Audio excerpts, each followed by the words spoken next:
All right. Hey guys, welcome back to another class. If you wanted to watch the class on Friday, I apologize, I had something to do. From now on, classes will continue to be done on Friday, and I will be uploading potentially either on Saturday or on Tuesday, but that's for later. If you are someone that has been supporting the channel, thank you so much. But unfortunately, we're going to have to be scaling the classes down. If you want to support what I do, I will be mentioning a little bit of my one-on-one system, and you can always support the channel by liking and subscribing, and maybe even dropping a comment. I do appreciate it. Okay, so today we're going to be talking about Deathmatch.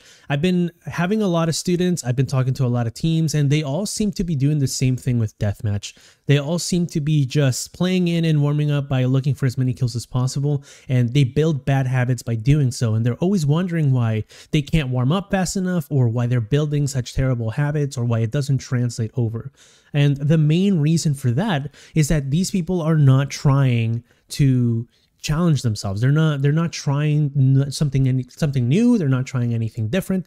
They're just playing deathmatch, and they're just going through the motions of it. These students, okay, these players all have one thing in common, and that is that they have no goals, and they're not really drilling anything new.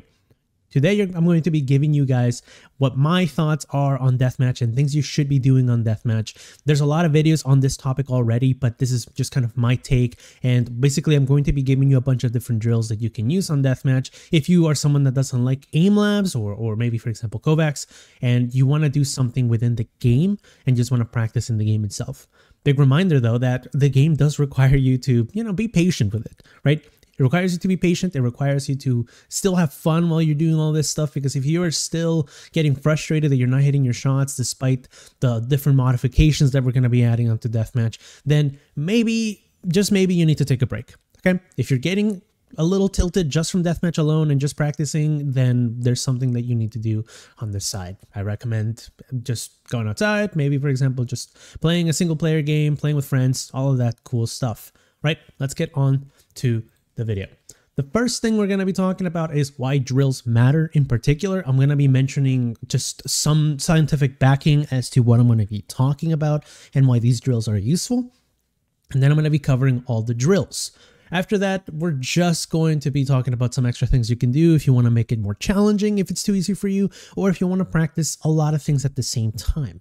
Okay, let's talk a little bit about how, like, my one-on-one thing. Okay, like I mentioned that before, okay, I am taking in students. If you're someone that's interested in my type of coaching, maybe you like a more relaxed setting, maybe you like the way that I talk, maybe you like the way that I teach, this is something that could be for you. The last student that I've had that basically has finished with the program has pretty much gotten what he wanted out of it. He's pretty much just in high ascendant now, and is just in the talks with me about maybe trying to break into Immortal. Okay, really proud of that guy, and I'm really proud of the other students that I've had as well. Okay, if you're someone that is interested in a program like this, please don't be afraid to sort of ask questions, send me a DM, maybe send a comment. These are all things that I'm down to answer. Now let's talk about the video. Now the first thing that I need to talk about is muscle memory. Okay, obviously I'm not going to get into the nitty gritty of the research, because you're not here to get a lecture from me. You're just here to learn about Valorant. But at the end of the day, this is something that was discovered, right? The research was done, and this came up to me by watching somebody that I really like to just enjoy watching, Viscos. So if you want to check out their channel, please do so. I'll put it in the link down below. Same thing with the paper. But the one thing that you need to understand is that muscle memory is not necessarily permanent. There's no such thing as having one set of skills and then staying still, okay? Our brains are meant to adapt, and the more we try different things within those same muscle groups, within that same task, the more you're going to build better, I would say, habits, more connections, right? So in the case of this study, they essentially had somebody just change their sensitivity, I'll put quote unquote. And essentially what ended up happening is that they were more precise because they had more experience and a wider range of motion. Okay. And this is how we're going to be talking about our drills. We're going to be talking about different things that we're going to be testing, just moving back and forth between the pieces of what could be good for you. So for example, we might have to do some adjustments to our sensitivity while we play, right? Maybe just strengthening our skills by kind of changing maybe our drills, the way that we set up in a deathmatch, right? And all these things are going to be through repetition. So be ready to play a couple death matches before your game, okay? Maybe an unrated, because warming up is important. All right, so the first one is going to be zone defense. So this is one of my personal favorites, as you're always supposed to be looking for the best crosshair placement wherever you're looking. So the way that it works is simply like this. You're going to be creating a small perimeter, and this is the area you're going to be playing around. Every single time you spawn, new perimeter, start learning different headshot angles that you can look for. You can look at different crosshair placements, okay? When you're trying to play around this one, your focus is going to be around getting that headshot and try to minimize your TDK. There's a lot of crosshair placements around the map, and this is one of the best ways to get used to it very quickly. If you're doing something like Team Deathmatch, you're not really practicing the other maps, whereas on this one, you're just trying to correct yourself in a small environment, and you're just trying to maximize as many reps as possible within a map. You can do this as many times as possible. When we talk about modifiers, however, you can actually improve how fast you learn this or how quickly you can pick up your aim or different things as well. So we'll be talking about those soon. But again, simply enough, you're just looking around for kills in a certain area and you're trying to lock yourself down with the idea of trying to learn those crosshair placements, figuring out where the headshot is going to be. You can use sound cues to your advantage. You cannot use sound cues to your advantage. I mean, the choice is yours. But the idea is very simple. Hold an area. Taking a little bit from that page, right, we are also going to get better at TDK, and that is through the Miyagi method. There's a lot of different ways that people like to interpret this method. This is the method that is now, I think it's now called just the Miyagi method. The way that I like to tell students is this: if you have a really hard time focusing on a kill, you're going to start dealing with other things. So for example, you might actually start thinking about how much you're missing, or you'll be thinking about the spraying, right? We're trying to get that time to kill as low as possible. So our focus is first going to be dealing with that impatience. You're going to try to kill someone really quickly and then you're going to miss everything.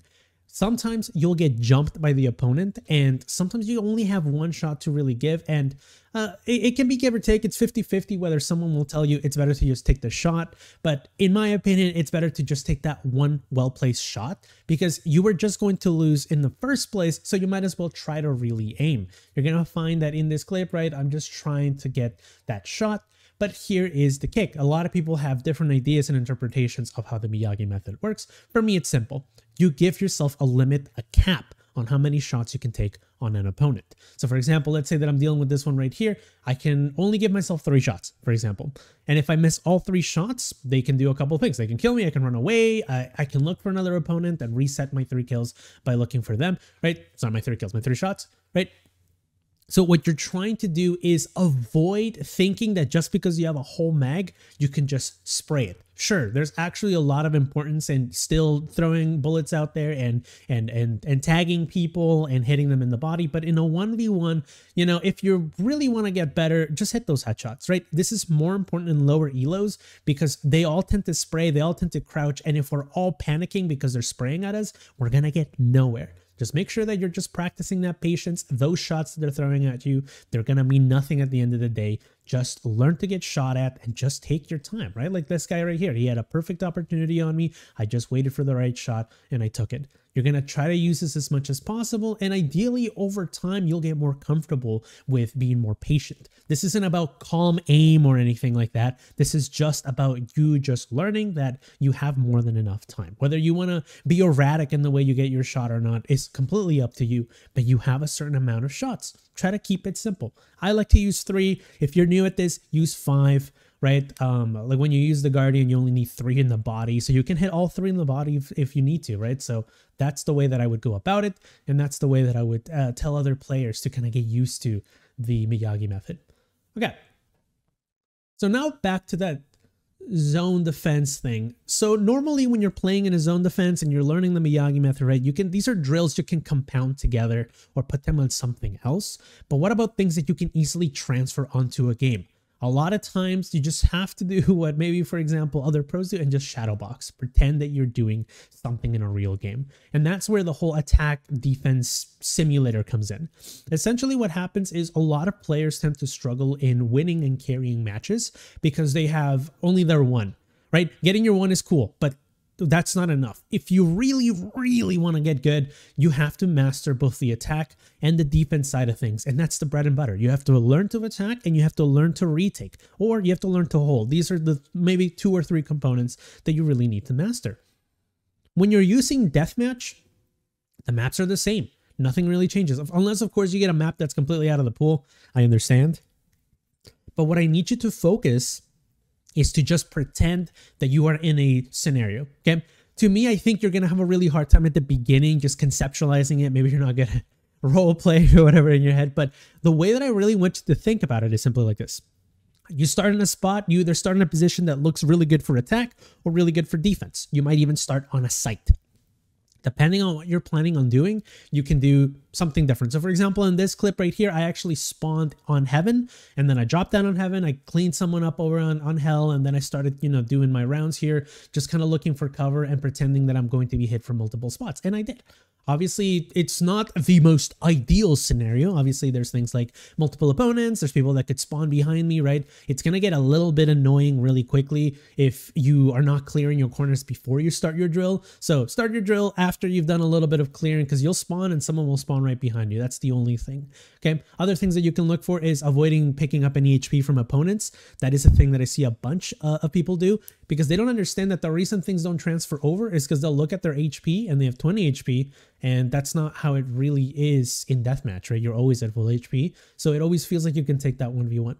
Avoid picking up HP if you do so on accident or you just do so because, your brain just kind of always goes towards it. That's fine. But just keep in mind that the more you let yourself be pressured, again, it's a pressurized environment, but at the same time, it's low intensity. You're able to provide yourself with these reps. You'll start an attack, for example, right here, I'll clear like that back area, see what's going on if someone spawned, and then I'll pretend that I'm taking B main in that scenario, right? So that's how I would go about it. You'll get some reps really, really quickly, and you can do so with other things. Maybe you want to compound them with the Miyagi method. Maybe you want to compound it with zone defense. You just want to practice taking that B main, right? You can do that if you wish. But again, pros always have to do drills, and unfortunately, unless you're in a team, you can't really dry run. So this is the best thing you got, in my humble opinion. So go ahead and give this a try if you're someone that wants to learn to deal with multiple opponents, and over time, you'll just get better. But there are ways to make this harder, and there's ways to make this a little bit more transitional, as I'll mention that. Okay.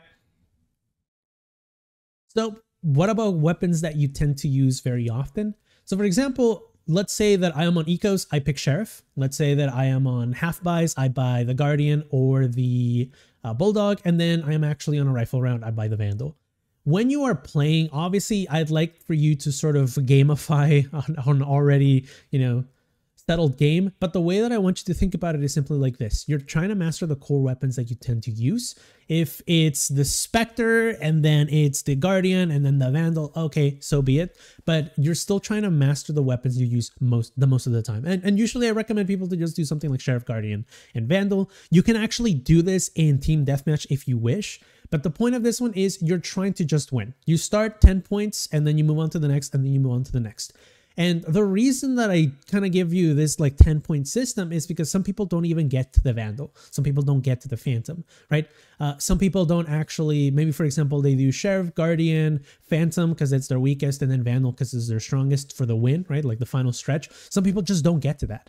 And that kind of shows that either number one, they don't really know how to isolate duels in the scenario of Team Deathmatch, or they don't really know how to properly use the guns. And they only know how to use a rifle. They only know how to spray. In silver lobbies, for example, they really know how to use the Spectre, but they don't really know everything else. So once they actually climb, they're stuck, right? So it's one of those things where you just have to get used to those parts of the game, and this is how I myself got used to it, and this is how I got a lot of the, I would say if you're in the lower set of elos, maybe you're like in the plat 1 below range, I would recommend something like this. It's always been really successful with my students, and they can, obviously I wish that they could say here that it works for them, but they've always told me that they had really good success with stuff like this alongside other drills and modifiers that we talked about. So these are things that you can try. What about the next one? This one is kind of goofy, but I do it for players that have a really hard time understanding how to do A&D. This one, I wouldn't suggest you spend a long time on, but it is something to kind of look at. I'm going to be talking about something where when you record your games, you should record these games, by the way, your death matches, you're going to be looking at things like an overlay where you can actually see whether you're using A&D. You're going to notice that a lot of the time you're going to get yourself in really bad positions because you have the W and the D key, sorry, the W and the S key, and maybe even the crouch key that are screwing you up. When you want to learn something like a drill, modifying it is a really, really good way of getting yourself into different scenarios, right? So for example, when you're working out, the first thing that you're going to think about is simply, I have to up the difficulty in order to get better. This is one of those examples of you upping the difficulty. Okay. So when you're playing, right, the first thing you should be looking at is get used to the environment of using A and D only. You're going to see that right now at the beginning, right, when I just kind of switched, I'm kind of just getting myself into that rhythm. Even my crosshair isn't even in place because I'm trying to just navigate with only A and D. But this is something that you can use, and over time you'll get really used to it. You can see that I really quickly get used to this type of system. And pretty much what I just tend to do is just look for the same angles that I would if I was A and D. And one thing will click, and that is whenever you're in a fight, you're always using A and D. Very often, the player that uses W to scale is mostly doing it because they either have some information, some advantage, or something that kind of gives them the edge to push up, or they're just trying to be greedy, or they're trying to be aggressive. But more often than not, you're going to be taking the fights in A and D, and you don't want to get caught off guard. So when you look around, you're going to be noticing one other thing, and that is if you have W, you're going to find yourself, for example, in these corners, and you'll be rounding them around while using W or S or something like that. And that actually ruins the speed in which you take fights. And this is actually something that a lot of coaches, myself included, talk about. Do not round a corner. You want to make sure that you're using A and D to maximize the speed of your swing. So this drill right here is for the people that are always struggling. If you record your games and you use that overlay that I'm going to be talking about, right, and you see that you're taking fights and you're dying, look at that W key, look at that S key. Are you using diagonal keys? Are you rounding corners? Use something like this and pay attention to how you are taking fights. You're going to notice that very quickly you're going to look really out of your element. So do this like once, maybe once a week if you feel like you're in a training arc, right? But understand that you cannot be rounding corners. So this is one good way to remain on that W and on that A and D format when you're taking fights. Okay, pay attention to that, as it's going to be very tempting to round corners. Okay, make sure you're paying attention to, again, you want to swing in a straight line. That's what you want to do. So this drill is exactly for that. The last one here, in my opinion, is for those people that are having a really hard time with different options. So if you're someone like me and you're watching VCT and you see Benji Fish clutch around because he picked up a Marshall and now they won an eco round, and now you're thinking, wow, I wish I could do that, right? Like maybe this is something for you. You're going to find yourself in situations where a different gun that's not the Deagle or something like that might be more favorable, and you need to practice those guns. If you're like me, you suck at the Spectre. But I mentioned there's other Elos that really, really like other guns. You can even see in the clip. I'm not very good at it. But one thing that you're going to find yourself in is that sometimes these weapons are more favorable. What if your team wants to just rush down a lane with weapons like the Stinger, right? This is a good way for you to practice these weapons. And what you're going to notice is that I'm talking about it in terms of strategy. You're going to find that you'll get yourself in positions more often than not. If you're not very good at using eco weapons, or you're someone that doesn't really think about it, you'll try to put yourself in situations where you're playing with a rifle, and it very quickly punishes you. You'll be playing in a position where you're like, oh, I have a rifle like right here, right? And you'll try to take the fight. What you should be looking for is, can I get into cover? Can I find myself in a more favorable position? Use this one for fun. If you're someone that just has the day off or is done playing, try this for fun. I think this one's not something you should be putting a lot of focus on. Maybe try it with maybe the Bulldog or the Sheriff or maybe the Stinger. Those are the three weapons that I would really encourage. But if you have time, you're going to warm up or something like that, play around with something like maybe a different weapon that you wouldn't use in the first place. Okay. But the main thing is practice your pistols. I didn't practice my pistols in this clip, but sometimes I do rounds where I only practice with the Classic or the Ghost. Very important to really master, because you're going to be finding yourself in those positions on full eco rounds. And if you get really used to the velocity of, how you have to swing left and right, and maybe, for example, the spraying with the pistol versus actually like tapping and looking for headshots against rifles, you'll actually find yourself in more favorable duels in the future. This is actually something that helped me a ton, and I played Classic and Ghost like no tomorrow, and I was able to actually use that on round 2s after winning a pistol to then transition onto a round 3 where I just had a ton of money, right? I was able to use it against anti-eco rounds. I was able to use it against actual rifles on ecos, and I was able to transition that into more rounds. These things exist, right? You're playing ranked. These people are not on VCT. You can actually do really goofy things against them, and this is one example of how you can give yourself more options on the field, okay? Let's talk about modifiers. This is the one that most people tend to kind of find themselves in. This is actually a really common and very popular way of practicing your aim. So when you struggle with precision, a lot of people tend to go into aim labs or Kovacs or something like that, and they get maybe prescribed a playlist. Try this one, right? And what ends up happening is a lot of those playlists have like huge circles, right? Like you're playing against like big opponents, and it's really hard to transition between one and then the next, because, you know, it's one game is different than the next, and the circles are too big. But when you're actually trying to play Valorant, the heads are too small, right? So word salad aside, what you want to try to do is try to force more of your muscles to do what we talked about on that paper. You want to give it more range.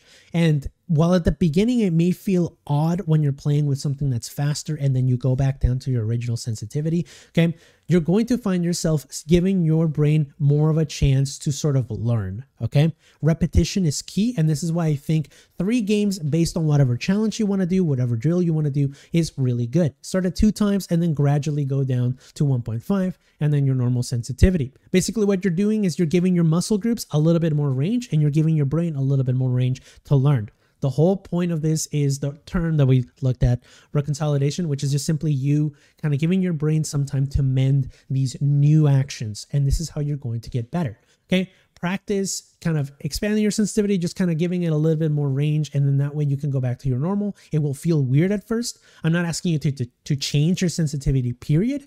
I'm just asking you to sort of like play around with it. And then once you go back to your normal, you're going to feel like you have a little bit more range. You can do this maybe if you want have more time. You can do 4 games and do 2 times and then you're normal, and then 2 times and then you're normal. This is also another way that you can practice, and you can alternate between them, right? So that's another way that you can kind of play around with those muscle groups, because again, muscle memory is not necessarily a myth, but there's ways to play around it to be a little bit better. I think this one accelerates your position, because now you're going to be using your fingertips a little bit more, and you might use your arm a little bit different than you used to, just because you're playing with a different sense. Okay.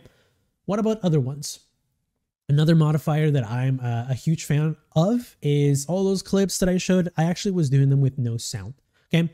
1v1s tend to be very surprising. A lot of people tend to cut noise and then they tend to jump you. So practice angle holding is, you know, practicing that thing is really good. Practicing that skill is really, really good. But once it comes down to a fight, you also need to rehearse being able to react, being able to play that 1v1 that was unexpected.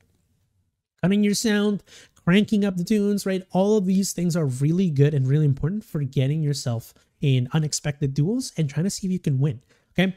Really, really useful. I think this one is very popular amongst people, and I think it's the one that you should be using the most as you're practicing other drills. It's going to be really useful. It's fun. You're playing with your own playlist. Everything is just a little bit more mellow, and you can just practice and have fun. Okay, this is the one that I would recommend. My personal favorite modifier, and you can do this alongside your sensitivity tune-ups and whatnot.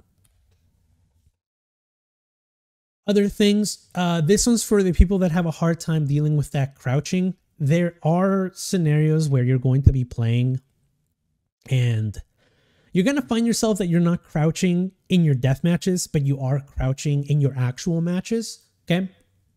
If that is the case, you're going to be looking at this unbinding crouch just to ensure that you're not really doing it in the first place. Okay. I want you to add variations, try to look at things like how you swing, how you're fighting side to side and jiggle picking, and try to make sure that you're avoiding the whole idea of crouching in the first place. Okay.